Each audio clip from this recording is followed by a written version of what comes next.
이제 모두 일어나셔서 영과 진리로 주일 예배를 하나님께 드리시겠습니다.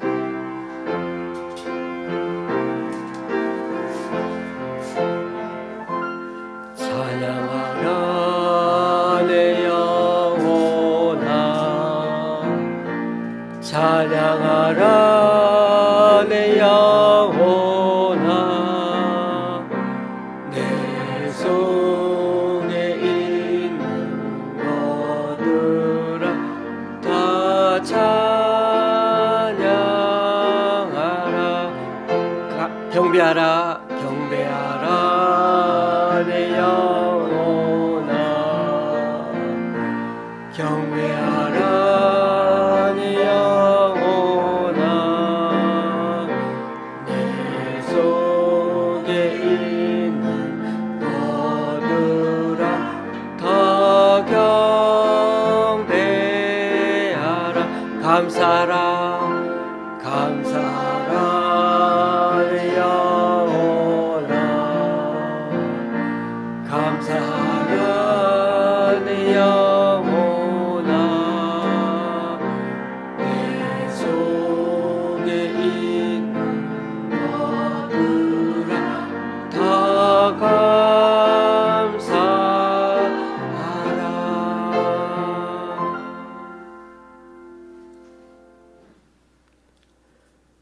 주께서 옛적에 땅의 기초를 놓으셨사오며 하늘도 주의 손으로 지으신 바니이다. 천지는 없어지려니와 주는 영존하시겠고 그것들은 다 옷같이 낡으리니 의복같이 바꾸시면 바뀌려니와 주는 한결같으시고 주의 연대는 무궁하리이다. 주의 종들의 자손은 항상 안전히 거주하고 그의 후손은 주 앞에 굳게 서리이다. 아멘. 사도신경으로 주님께 신앙 고백 올려드립니다. 전능하사 천지를 만드신 하나님 아버지를 내가 믿사오며 그 외아들 우리 주 예수 그리스도를 믿사오니 이는 성령으로 잉태하사 동정녀 마리아에게 나시고 본디오 빌라도에게 고난을 받으사 십자가에 못 박혀 죽으시고 장사한 지 사흘 만에 죽은 자 가운데서 다시 살아나시며 하늘에 오르사 전능하신 하나님 우편한 자 계시다가 저리로서 산 자와 죽은 자를 심판하러 오시리라. 성령을 믿사오며 거룩한 공예와 성도가 서로 교통하는 것과 죄를 사하여 주시는 것과 몸이 다시 사는 것과 영원히 사는 것을 믿사옵나이다. 아멘. 자리에 앉으셔서 찬송 6장 찬양하시겠습니다.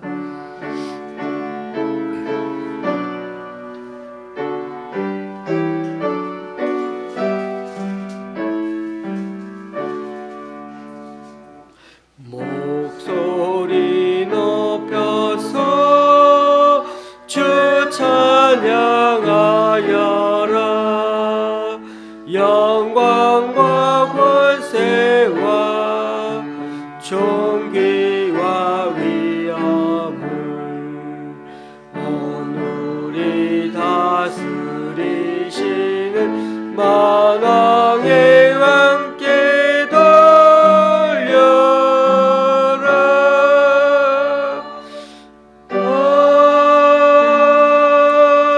아멘. 교동문 22번을 다 함께 교독하시겠습니다.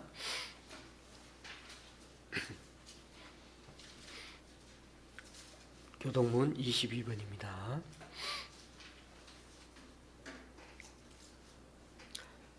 악을 행하는 자들 때문에 불평하지 말며 불의를 행하는 자들을 시기하지 말지어다. 그들은 불과 같이 속히 배임을 당할 것이며 푸른 채소같이 쇠살할 것이미로다. 여호와를 의뢰하고 선을 행하라. 땅에 머무는 동안 그의 성실을 먹을거리로 삼을지어다. 또 여호와를 기뻐하라. 그가 내 마음의 소원을 내게 이루어 주시리로다. 내 길을 여호와께 맡기라. 그를 의지하면 그가 이루시고 내 의를 빛같이 나타내시며 내 공의를 정오의 빛같이 하시리로다. 여호와 앞에 잠잠하고 참고 기다리라. 자기 길이 형통하며 악한 꾀를 이루는 자 때문에 불평하지 말지어다. 분을 그치고 노를 버리며 불평하지 말라. 오히려 악을 만들 뿐이라. 아멘. 찬송가 191장입니다.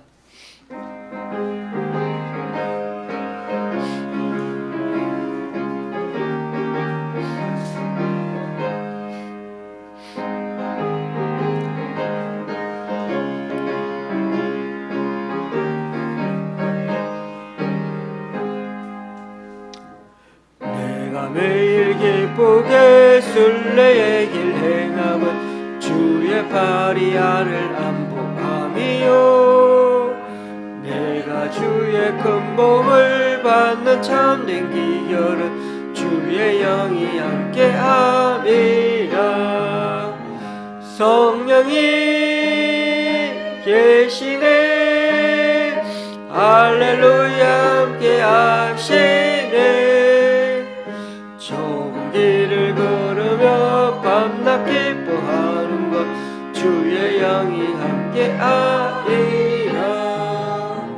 저는 죄에 빠져서 평안함이 없을 때 예수 십자가의 공로 힘입어 그걸 아래 엎드려 참된 평화 없음은 주의 영이 함께하리라. 성령이 계시네. 할렐루야 함께하시네. 좁은 길을 걸으며 만나게 주의 영이 함께하리라. 나와 동행하시고 모든 염려 아시니 나는 숲의 새와 같이 기쁘다. 기쁜 마음으로 주의 뜻을 행함은 주의 영이 함께함이라. 아멘. 성령이 계시네. 할렐루야 함께하시네.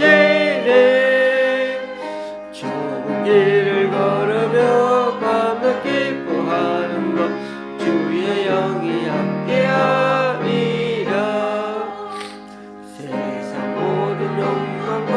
나의 모든 정령 십자가에 이미 못을 박았네.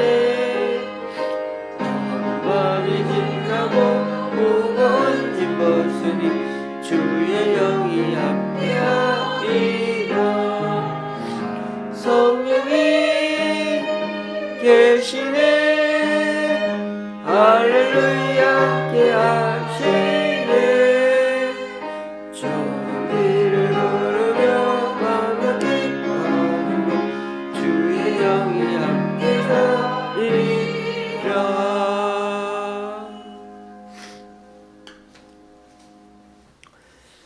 이 시간 함께 기도하실 텐데 주보 이면에 있는 함께 기도문을 읽으면서 주님께 중보 기도하는 시간을 갖도록 하겠습니다.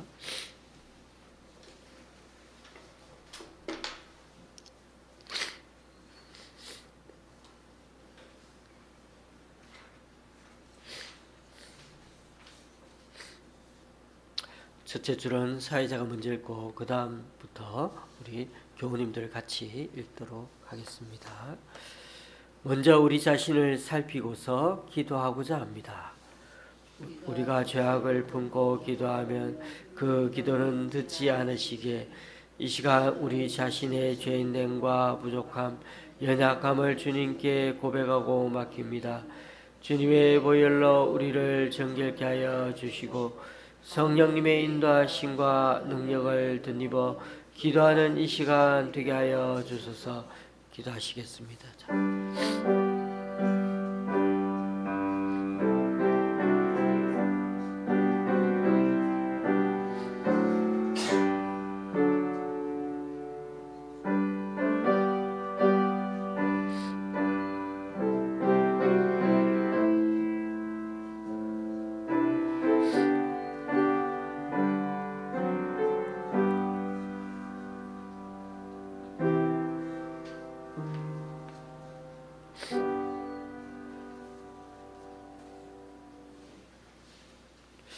글자가 좀 작아서 어르신들이 빨리 읽기가 힘드시는데 좀 천천히 읽으면서 기도하도록 하겠습니다. 우리 교회와 성도들을 위해 기도합니다.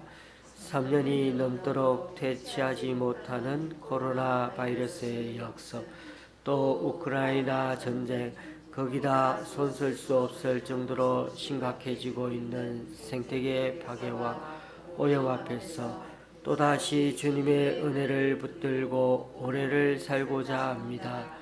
이를 위해 내가 속한 직장과 생활 전선, 가정과 학교 등에서 어떻게 사는 게 하나님의 자녀답게 사는 건지 늘 스스로 되물어 사며 우리 되게 하여 주소서. 우리가 주님 나라 위에 애쓸 때마다 건강과 물질, 가정과 자녀, 인간관계 등 필요한 복으로 채워주시어 올 한해도 마음껏 은사와 달란트를 발휘하고 구슬땀 흘리며 성실하게 살아가는 복된 성도가 되게 하여 주소서. 우리나라 국가 예산과 청년들의 일자리 창출을 위해 기도합니다. 정부의 각 부처와 지자체가 국가 예산 확보와 증액에 열성을 다한 결과 재정은 매년 늘어나는 추세에 있습니다. 하지만 예산이 소모성 행정과 토목 건축 사업에 과하게 사용되고 있어 예산 확보가 밑빠진 독에 물붓기라는 지적이 있습니다. 예산 정책 자체가 정치적 입김에 좌우되지 않고 전문가의 세심한 조율을 통해 균형 있고 실질적으로 정비될 수 있게 하여 주소서.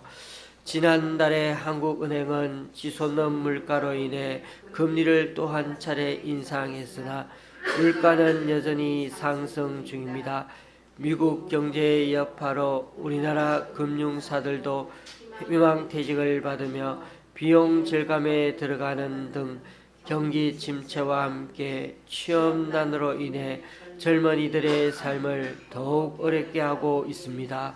세계의 경제 상황과 정치적 상황이 점차로 안정되게 하여 주시고 정부가 어려움을 겪는 이들, 특히나 청년들의 일자리 창출을 위한 정책을 이번 정부에서도 계속 이어나가게 하여 주소서. 튀르키예와 시리아 지진을 위해 기도합니다. 2월 6일에 튀르키예 가지안테프에서 발생한 최대 강도 7.8의 지진으로 현재까지 2만 6천여 명이 사망했으며 부상자도 최소 8만 7천여 명에다가 이재민이 약 2,300만 명으로 추정된다고 합니다. 72시간 골든타임도 지난 지금도 많은 사람들이 잔해 속에 갇혀 구조의 손길을 필요로 하고 있습니다. 전 세계 각국에서 구조대 지원의 손길이 바빠지고 있는 이 시간에 한 명이라도 더 생명을 살릴 수 있게 하여 주시고 이후 재난 지역의 재건에도 다각적인 지원을 받아 신속하게 이루어질 수 있게 도와주소서. 전쟁 중인 우크라이나를 위해 기도합니다. 우크라이나는 해가 바뀌어도 러시아와 계속되는 공격에 시달리고 있습니다. 이러한 전쟁의 공포 속에서 우크라이나 안팎의 교회들은 예배당과 교회 시설을 피난민 숙소, 대피소 등으로 제공하였고 식량 배급도 도와주는 등 헌신적인 섬김을 이어가고 있습니다. 끝나지 않은 전쟁이지만 우크라이나 교회들이 그 땅의 소망이 되어 생명의 불씨를 전하는 역할을 하게 하시며 앞으로도 교회의 섬김이 영혼 구원으로 이어지게 하여 주소서. 소말리아를 위해 기도합니다. 아프리카 소말리아의 기후 위기야 오랜 분쟁 탓에 올해만 어린이 50만 명 이상이 영양실조 등으로 사망할 위기에 처했다고 CBS 방송에서 보도했습니다. 오랜 분쟁과 테러, 가뭄과 식량 위기로 신음하는 소말리아를 주께서 긍휼히 여기사 영양 실조에 처한 아이들에게 도움의 손길이 임하게 하여 주소서. 또한 소망이 끊어진 것 같은 소말리아를 위해 열방의 교회가 기도하게 하셔서 주의 은혜를 힘입어 이 땅이 다시금 회복되는 역사가 일어나게 하소서. 기독교 박해 국가를 위해 기도합니다. 최근에 아프리카의 베닌과 콩고 민주공화국, 모잠비크와 니제르가 기독교 박해국 명단에 추가되었는데 이들 나라 성도들이 극단적인 이슬람 무장단체의 공격으로 생명의 위험 가운데 신음하고 있습니다. 그럼에도 교회가 죽음과 폭력의 위협 속에서도 원수를 사랑하고 박해하는 자들 위해 기도하라는 주님의 말씀에 순종하게 하소서. 언젠가는 핍박자들이 하나님의 공의의 두려움으로 서게 되도록 이 땅에 회개하는 역사가 일어나게 하여 주소서. 이 시간 우리 자신의 원래 한 가지 기도 제목을 갖고 다시 한번 각자 기도하시겠습니다. 주님 아버지,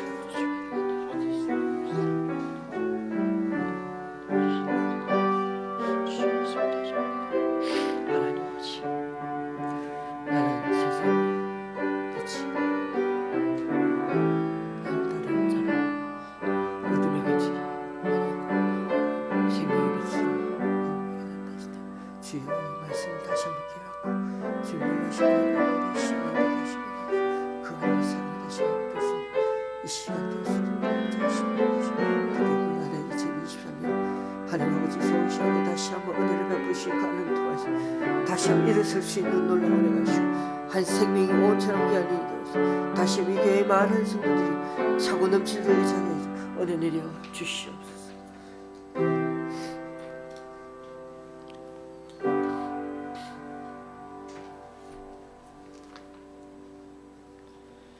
예수님의 이름으로 기도드립니다.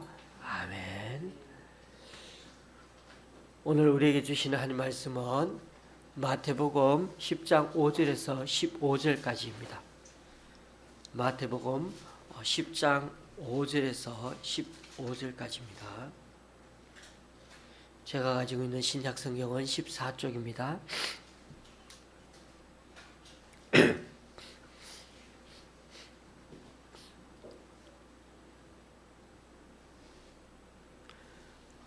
교도 가실 때 마지막 절은 같이 읽도록 하시겠습니다.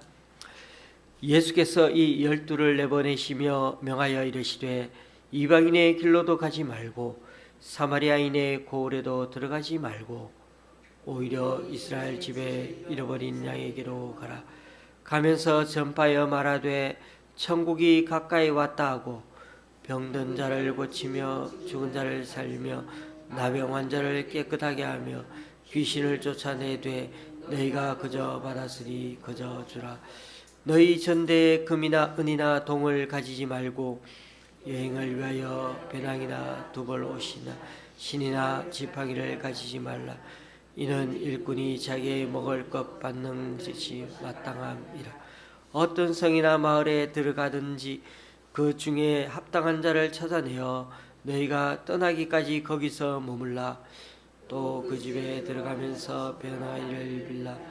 그 집이 이에 합당하면 너희 빈 평안이 거기 임할 것이요 만일 합당하지 아니하면 그 평안이 너희에게 돌아올 것이니라.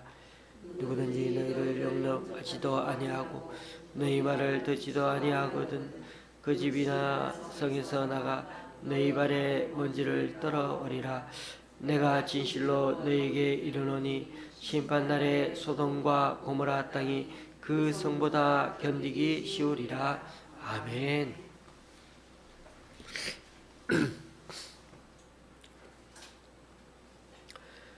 마태복음 9장까지는 예수님께서 직접 행하신 그런 산상설교와 치유 사역이 소개되고 있습니다.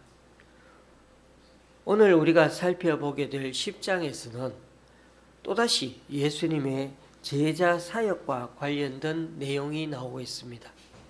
이처럼 예수님 사역은 청중들 대상으로 말씀을 가르치는 사역과 치유 사역이 있으면서도 12명을 따로 제자로 세워서는 그들을 가르치고 훈련하는 사역도 늘 예수님은 염두에 두고 진행하고 계셨습니다. 그 말은 지금 주님 일을 하다가도 여차하면 예수님 자신의 신변에 이상이 생겼을 때 제자들에게 지금 사역을 계속 계승해 나가게 하도록 그렇고 계승해 나가게 하려고 이 제자 훈련을 시키고 있다는 것입니다.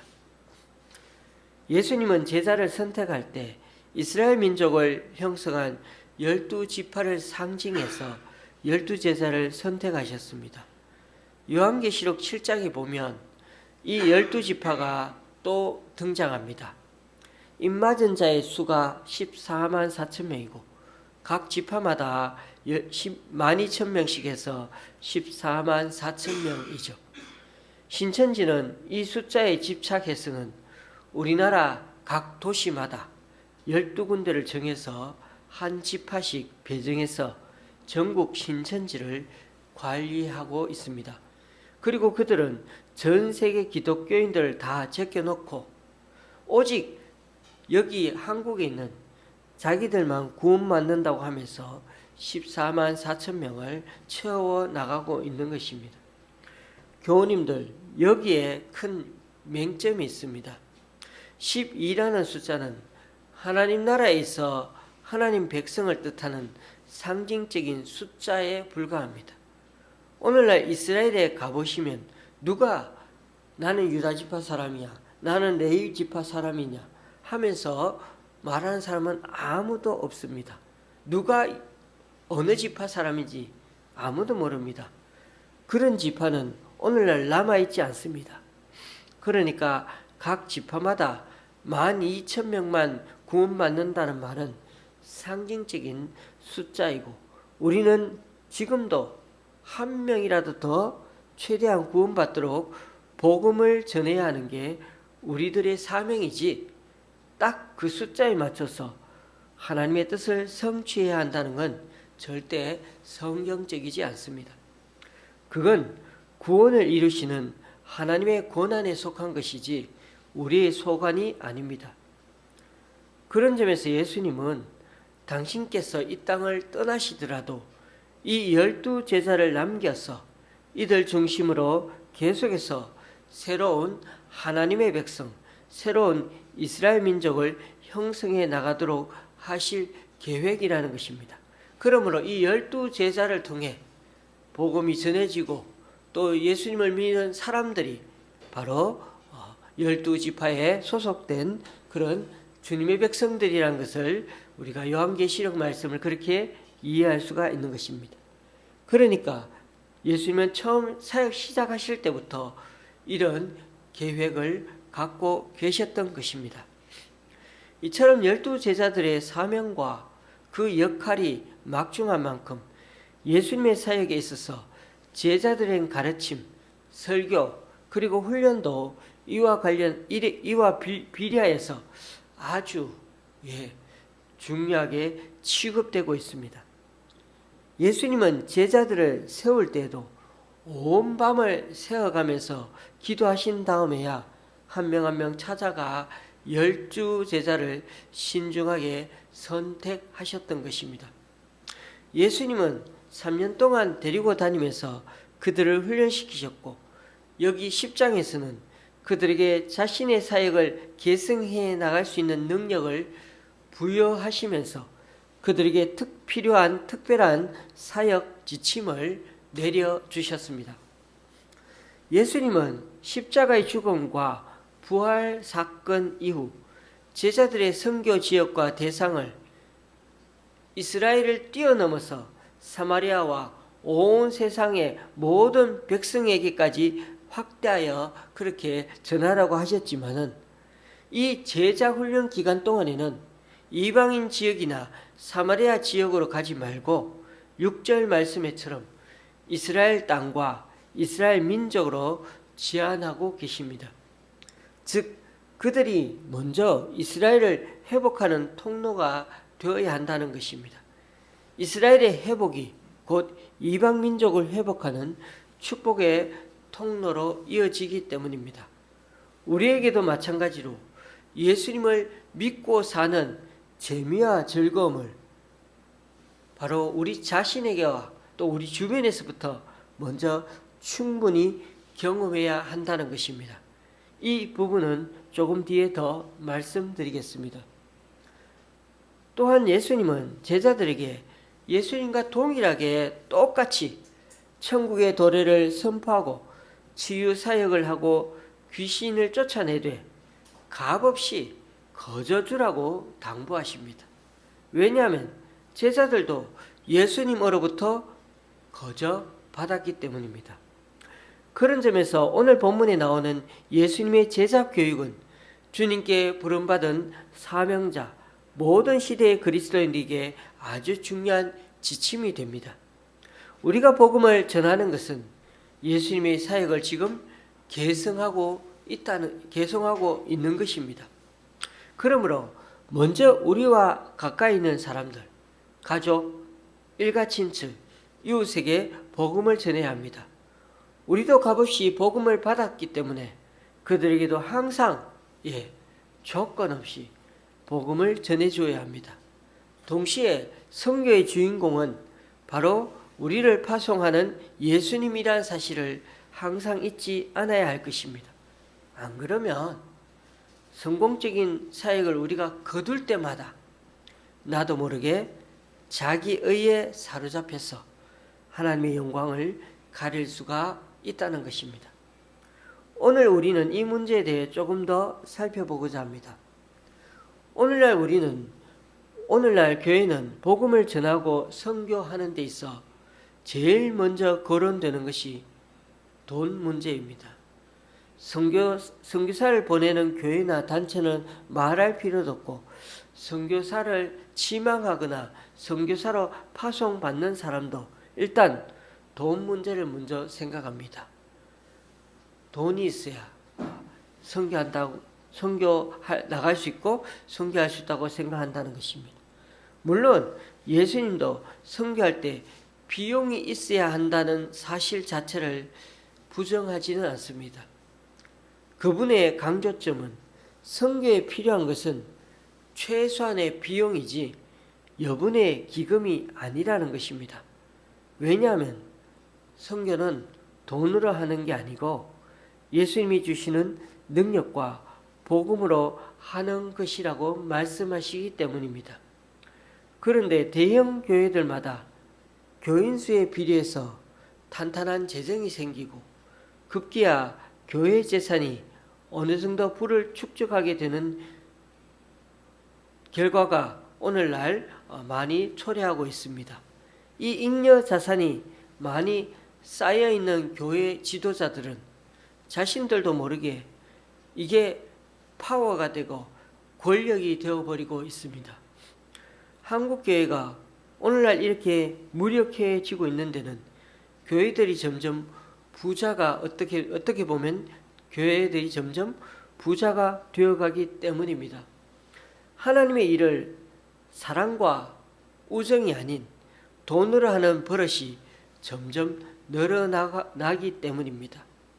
돈을 사용하지 말라는 말이 아니죠.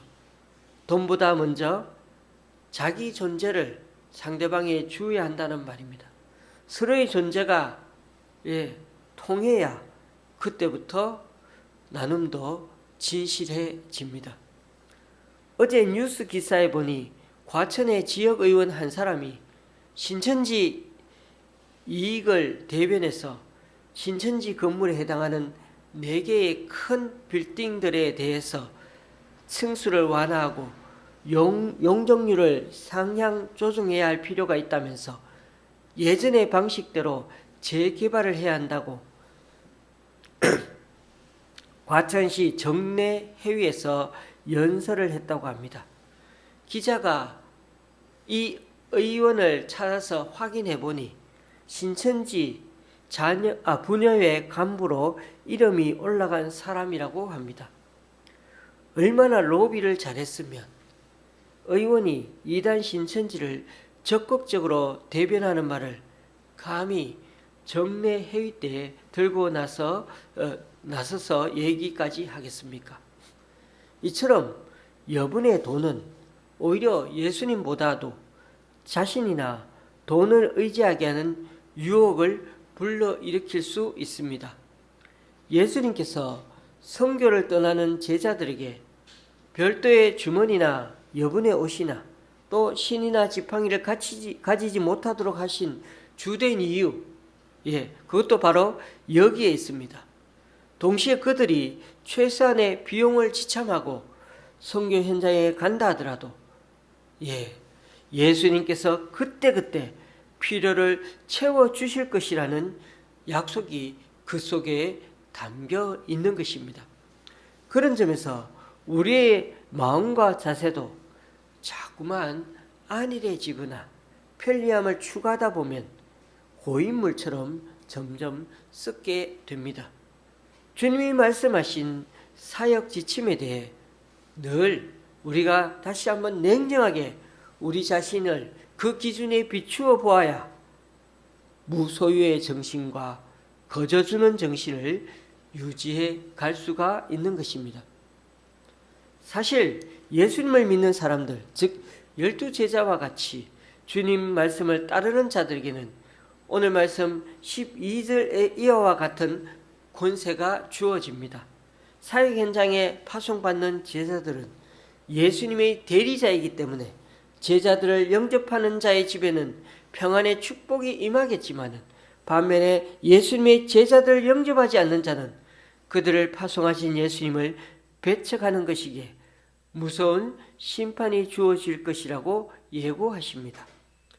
여러분, 이런 선포가 어떻게 우리들 입에서 가능하겠습니까? 예수님이라면 가능하겠지만 우리는 뭔가 특별한 기적과 은사를 경험한 12제자들도 아니고 일반 사람들 아닙니까? 과거에는 그래도 물론 거지 전도 여행이라고 해서 여비를 얼마 주지 않고 시골이나 회에다가 다 사람들을 떨어뜨려 놓고는 밥을 빌어먹던 굶던 간에 온 일정 기간 가가호 찾아다니며 복음을 전하게 하던 그런 사역들이 많았습니다. 그러나 요즘은 이러한 일이 그리 쉽지 않습니다. 우리가 살고 있는 도심에서 이런 모습을 하게 되면 바로 경찰서에 신고가 들어갑니다. 하도 요즘 세상에는 이상한 사람들이 많아서 우리들도 그런 부류의 사람이라 오해받기 딱 십상입니다.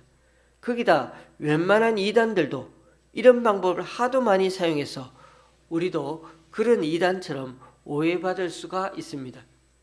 그럴수록 우리에게는 분명한 소명의식과 담담이 필요합니다.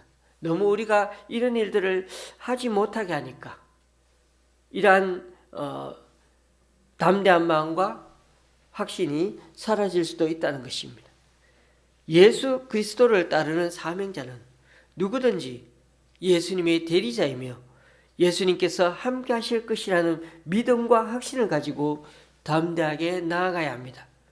복음을 전하는 승패는 얼마나 많은 선교 기금을 확보하느냐에 달려있는 게 아니고 얼마나 확고한 사명을 가지고 있는가와 복음 사역의 주인공이신 예수님께 대한 확고한 믿음과 확신이 있느냐에 달려있다는 사실을 항상 인식해야 하는 것입니다.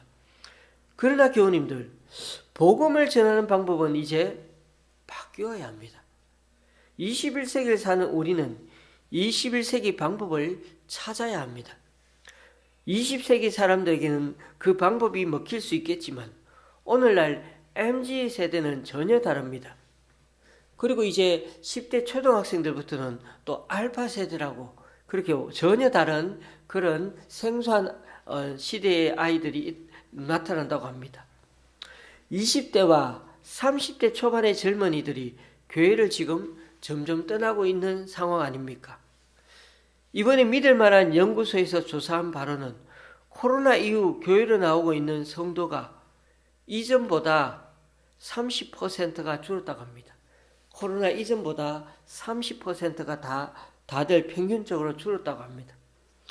이제는 교회에 나와도 되는데 3년 정도 지나니까 30% 성도는 온라인 예배나 다른 교회 인터넷 예배를 드리겠다고 한다는 겁니다.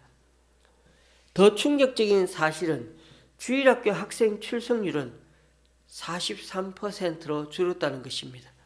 전에는 100명이 나왔는데 이제 교회에 나와서 예배 드리자고 하니까 주일학교 학생들이 43명이 나오고 있다는 것입니다. 반도 안 되게 그렇게 숫자가 준 거죠. 그만큼 교회에 와서 예배 드려야 한다는 신앙의식이 점점 약화되어 가고 있다는 말이 아닐 수 없습니다.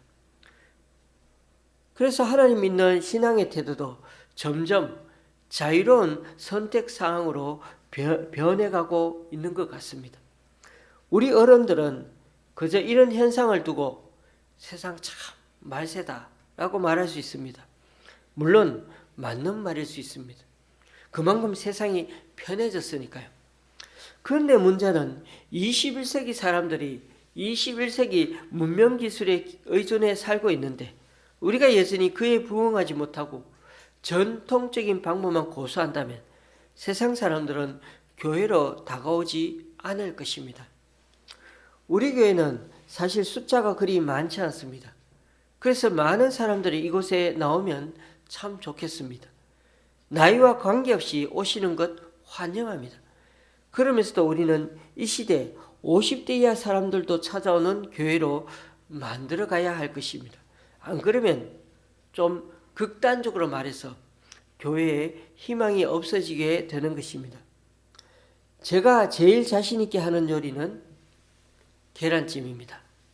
에이, 목사님, 계란찜 못하는 사람 어디 있어요? 그거 요리가 아닙니다. 맞습니다. 그래도 제가 제일 잘하는 게 그것밖에 없어서. 그런데 계란 5개를 끼워 넣을 때 저는 양쪽 달걀을 잡고 박치기를 해서 깨지는 계란을 찐 그릇에 먼저 넣습니다.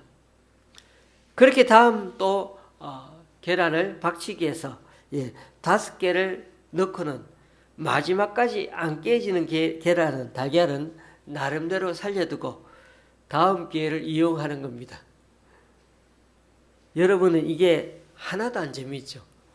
그런데 저는 이게 재미가 있습니다. 제가 얘기해 놓고도 너무 소소한 장난거리 같지 않습니까? 그런데요, 요즘 젊은 사람들이 이런 소소한 재미 때문에 하루하루를 기대하며 사는 거 아십니까? 자신의 취향에 맞는 한 분야를 깊이 파고들어서 거기에 몰입하는 재미로 사는 사람들이 참 많다는 것입니다.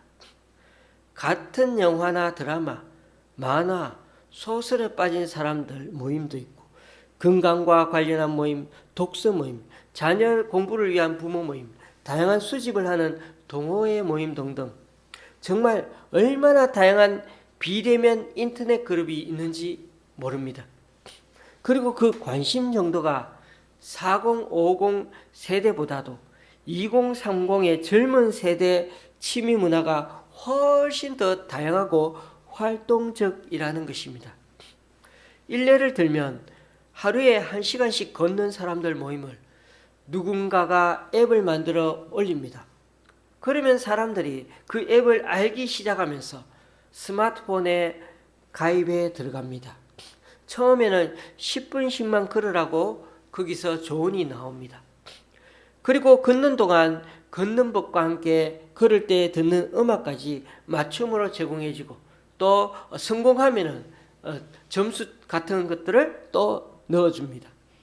그러다가 20분으로 늘리고 그렇게 단계적으로 하루에 1시간 이상씩 걷도록 자세한 안내도 해주고 톡으로나 댓글로 계속 가입자들과 대화를 나누게 됩니다. 눈에 보이진 않지만은 사람들은 그 앱을 통해 서로 진심을 내보이고 인생의 깊은 동지가 된 것처럼 서로를 격이 없이 격려해주고 응원하게 됩니다. 그런데 여러분, 우리들의 지금 젊은 세대가 또 40, 50 세대가 이런 소소한 재미로 살아가고 있다는 사실이 놀랍지 않습니까? 지금 우리가 살고 있는 세상을 보십시오. 자고 일어나면 금리 인상에다가 각종 세금들이 줄줄이 인상하고 온갖 먹거리들이 다 인상되었습니다. 딱 안 오르는 것은 월급밖에 없다고들 하지 않습니까? 그러니 예전에는 그래도 우리는 돈 모아서 집 사고 이런 것들에 큰 의미를 두었다고 생각하지만 이제는 그렇지가 않습니다. 세상에 별로 굿뉴스가 없고 웃을거리가 없고 희망적인 게 너무 없습니다. 그런데 이런 소소한 재미로 사람들과 사이버에서 인터넷에서 만나 같은 취미로 같은 관심사로 얘기하는 것이 그들 일상사에서 너무 재밌고 좋다는 것입니다. 이러한 소소한 재미가 이제는 교회보다 재미있고 예수 믿는 것보다 더 좋다는 것입니다. 제가 길게 말씀드렸습니다만 우리에게도 이런 예수님 믿는 일상의 즐거움, 기쁨을 회복해야 한다는 것입니다. 우리 어르신들은 보면 아침 일찍 성경 읽고 기도하는 것이 몸에 배어 있습니다. 나이 드신 70, 80 어르신들은 하나님 믿으면서 이런 삶의 습관에서 기쁨을 찾고 신앙의 즐거움을 알아갑니다. 그러나 오늘날 세대 사람들은 그런 것에 익숙해 있지 않습니다. 자신의 일상생활에서 겪는 문제 가운데에서 하나님의 응답을 찾아 느낄 때, 해결받을 때 그것 때문에 기뻐하고 신앙의 재미를 느끼게 됩니다. 여하튼 중요한 것은 어느 세대이든지 우리가 살아가고 있는 일상생활에서 예수 믿는 재미와 즐거움을 알아가는 것이 우리들에게서 먼저 회복되어야 한다는 것입니다. 그래야 오늘 말씀에서처럼 거저 주어라고 할 때 우리는 하나도 아깝지 않게 주게 될 것입니다. 오늘날 우리 그리스도인들 중에는 교회가 점점 옛날 같지 않다며 비판하는 경우가 많습니다. 하지만 그렇게 비판만 하기보다는 우리 스스로 먼저 어머니인 교회를 따뜻하게 감싸 안아야 합니다. 그리고 끊임없이 교회의 본질을 회복하기 위해서 노력해야 합니다. 바울 사도는 교회를 가리켜 그리스도의 몸이라고 했습니다. 우리가 우리를 자꾸 비판만 하면 계속 누워서 침 뱉는 격이 됩니다. 때로 비판도 필요하지만 과감히 개혁하고 함께 우리 먼저 나서서 행동주의적인 존재들이 되어야 하는 것입니다. 예수님은 12 제자들을 이런 구체적인 삶의 아픔의 현장에다가 직접 보내고 또 경험하게 파송하셨습니다. 사람들의 구체적인 삶이 이루어지는 그 현장이야말로 하나님 역사가 일어나야 하는 것이고 경험되어야 될 것이고 또 하나님이 어떠하신 분인지를 알아가야 하는 장이기도 한 것이기 때문입니다. 그리고 이런 주님의 파송은 지금도 여전히 계속되고 있습니다. 우리가 예배를 마칠 무렵 저와 여러분은 이제 파송의 말씀을 들은 후에 또다시 각자의 삶의 자리로 돌아가게 되는 것입니다. 바로 그것이야말로 주님께서 생명을 풍성하게 하라고 저와 여러분을 보내시는 자리입니다. 사실 우리가 주변을 관심 있게 둘러보면 정말 귀신 들린 사람들처럼 이리저리 방황하는 사람들이 참 많습니다. 겉으로 봐서는 참 멀쩡하고 직장도 있고 훌륭한 직장도 있고 다 갖춰진 사람 같은데도 진정한 진리가 되는 그 하나의 중심을, 삶의 목적을 얻지 못해서, 참된 즐거움을 얻지 못해서 이 세상의 욕망의 거리에서 비틀거리며 천하보다도 귀한 8, 90년이라는 생명을 허비하는 자들이 많다는 것입니다.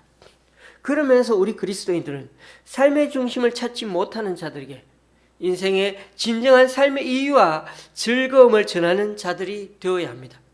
그러기 위해서는 주님의 권능을 힘입어야 합니다. 또한 무엇보다도 우리가 예수님을 믿으며 사는 일상의 즐거움을 회복해야 한다는 것입니다. 주님의 권능은 어떤 마술적인 힘이 아닙니다. 우리가 예수님 믿는 즐거움은 무슨 특별한 신비 체험이나 기적 경험이 아닙니다. 그것은 그 영혼에 대한 말할 수 없는 주님의 사랑을 경험하는 체험에서 나오는 것입니다. 주님의 명령을 수행하기 위해서 먼 곳을 바라볼 것도 없습니다. 이방 사람의 길로도 가지 말고 또 사마리아 사람의 고을에도 들어가지 말고 먼저 길 잃은 양떼인 이스라엘 백성에게로 가라고 하셨습니다. 그렇습니다. 가장 가까운 곳에서부터 우리는 시작해야 할 것입니다. 러시아 문호 도스토옙스키는 기독교인은 온 세상을 사랑한다고 말하면서도 가장 가까운 사람은 사랑하지 못한다고 말했습니다. 교우님들, 온 세상을 사랑하자고 외치는 것은 우리들의 추상적인 말이요 슬로건이겠지만은 가까운 내 이웃을 사랑하는 것은 바로 우리들의 구체적인 삶의 행위로 나타나야 하는 것입니다. 사랑에는 몸의 수고가 따르기 마련이지 않습니까?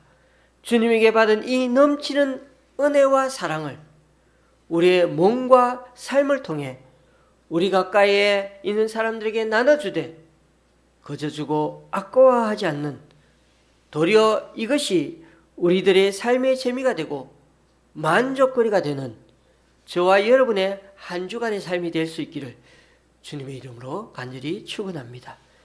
기도하시겠습니다.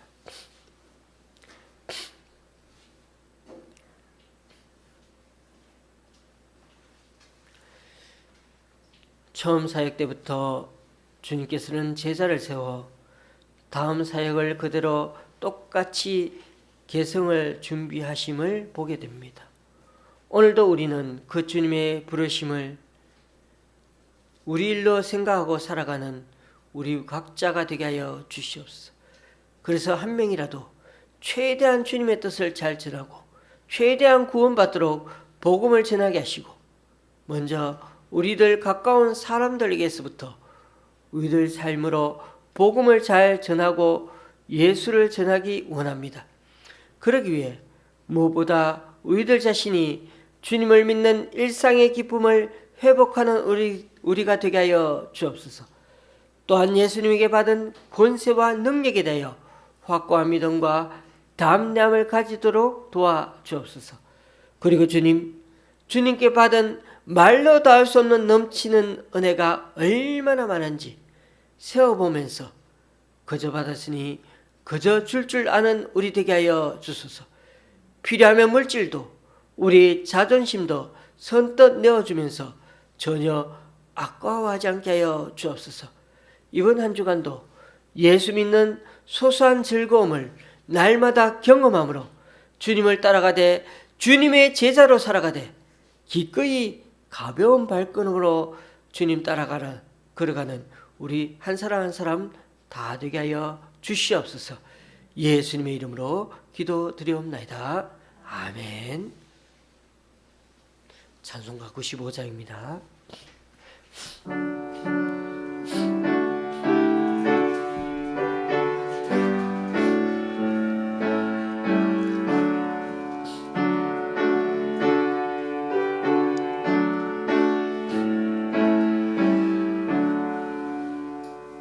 나의 기쁨 나의 소망 되시며 나의 생명이 되신 주 밤낮 불러서 찬송을 드려도 늘하신 마음뿐이세. 나의 사모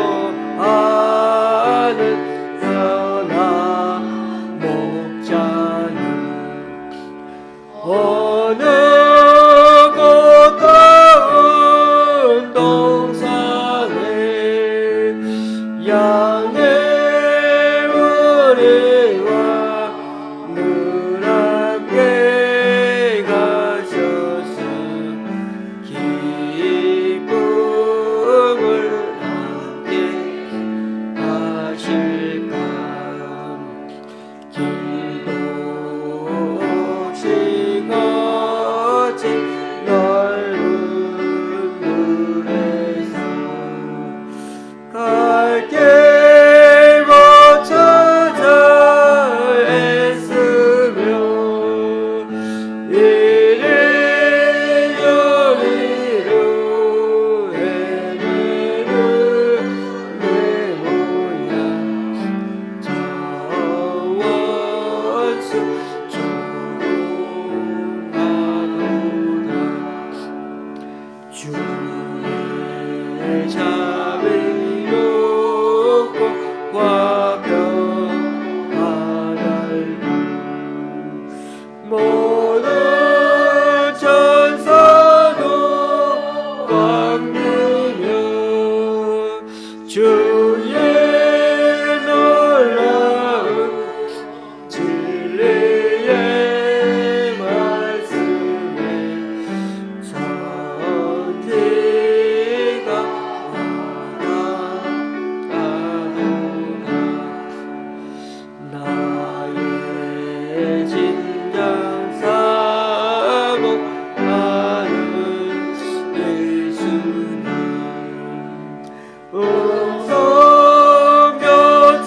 음성교차도 반갑고 나의 생명과 나의 참소망은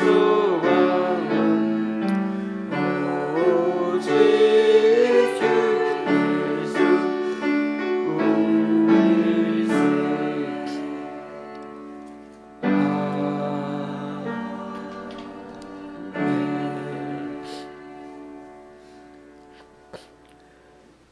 다 같이 일어나셔서 하나님께 예물을 봉헌하시겠습니다.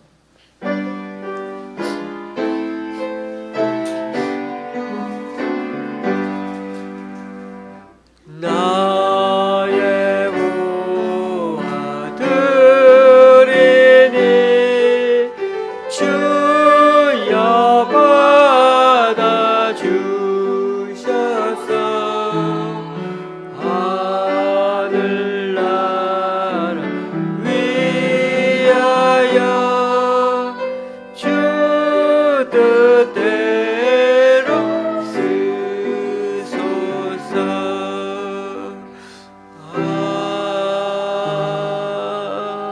아멘.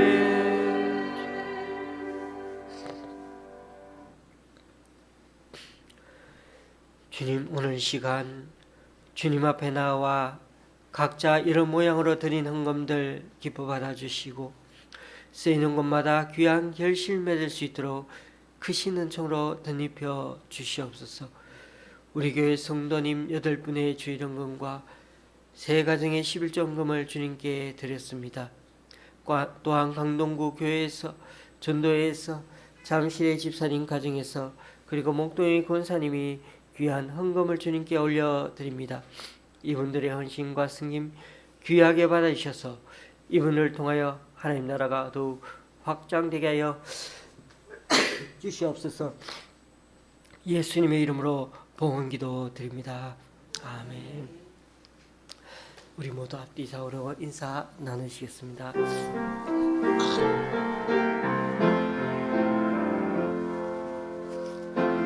우리에게 향하신 여호와의 인자하심이 크고 크도다 크시도다 크고 크도다 크시도다.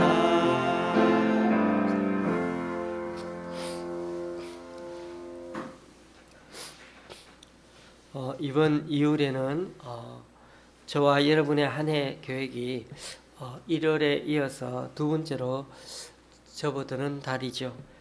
여기 제가 일부러 앞에다가 탁상 달력을 갖다 놓았습니다.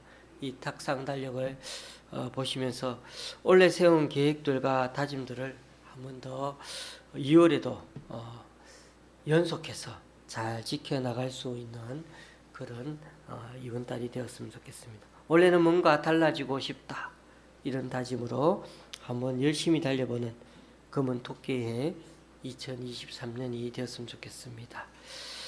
예배 후에 이렇게 함께 식사 세팅해 주시면 감사하겠습니다. 찬송가 53장입니다.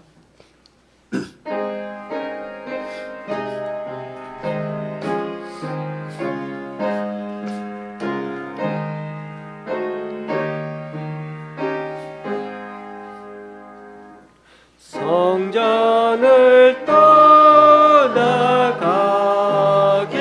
전 머리를 숙일 때 주께서 함께 계시고 복 내려 주소서. 집으로 돌아가는 길 주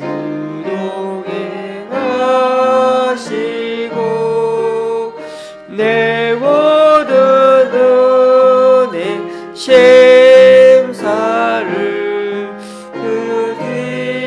드려 주소서.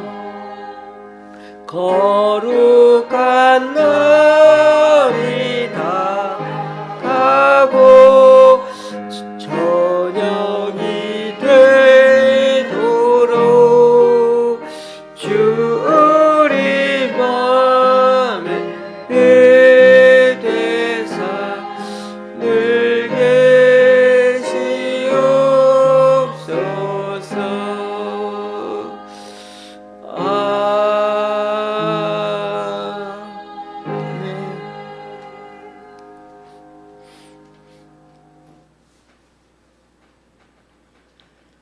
우리 주 예수 그리스도의 은혜와 하나님 아버지의 그 크신 사랑과 성령님의 교통 교제케 하심이 주님의 제자로 부름받은 우리들이 지금 사는 삶의 현장에서 받은 은혜가 너무 크고 감사해서, 그리고 이렇게 살아가는 소소한 일상의 재미가 더 많아서 앞으로도 우리 가까이에 있는 이웃들과 주변 사람들 위해 기꺼이 거저주고 사랑하며 섬기려고 다짐해보는 여기 모인 우리 좋은 시학교의 성도님들과 그 가정에, 또 각자 여러 사정으로 교회에 나오지 못하는 성도님 위해 이제부터 영원히 함께 하시기를 간절히 축원하옵나이다.